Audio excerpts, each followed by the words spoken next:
கவிஞர் ஸ்நேகன் மற்றும் கன்னிகா 2 பேருமே வந்து ரொம்பவே ஒரு அழகான கியூட் கப்பிள். அழகான 2 குழந்தைகள வந்து வச்சிருக்கிறவங்க.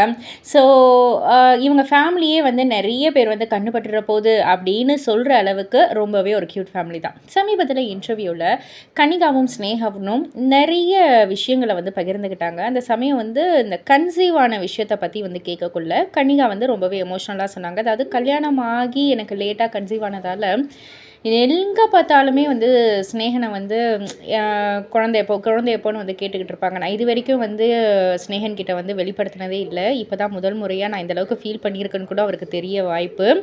அதாவது நான் அப்பலாம் ரொம்பவே அழுதுருக்கேன். ரொம்பவே கஷ்டப்பட்டுருக்கேன். பல பேர் வந்து கன்சீவ் ஆன அந்த ஒரு வீடியோ, வளைகாப்பு வீடியோன்னு எல்லாம் வந்து சோஷியல் மீடியால போஸ்ட் பண்றதெல்லாம் பார்த்து கூட நான் ரொம்பவே அழுதுருக்கேன். இந்த மாரி நமக்கு எப்ப நடக்கும் அப்படின்னு சொல்லிட்டு.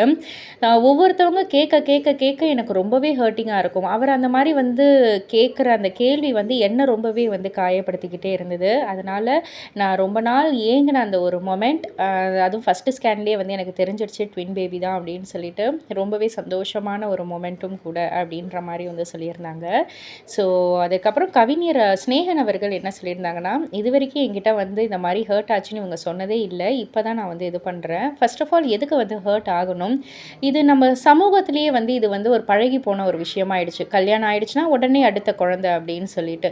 நாங்க ஆக்சுவலா வந்து 1 வருஷம் ஃபுல்லா நம்ம என்ஜாய் பண்ணுவோம், நல்லா சுத்துவோம் அப்படின்ற மாரி தான் நானும் கன்னிகாவும் வந்து நல்லா சுத்திட்டு தான் இருந்தோம். குழந்தைக்கான முயற்சியிலேயே நாங்க நிஜமாலுமே ஈடுபடல.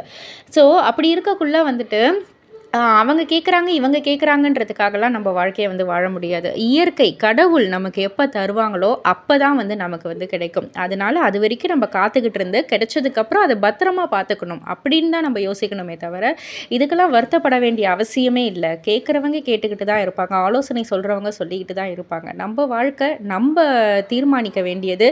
இதில வந்து மத்தவங்களுடைய கருத்த கேட்டு நம்ம ஹர்ட் ஆகணுன்ற அவசியமே இல்ல. அப்படின்ற மாரி கவிஞர் அவர்களும் வந்து ரொம்பவே அழகா சொல்லியிருந்தாரு.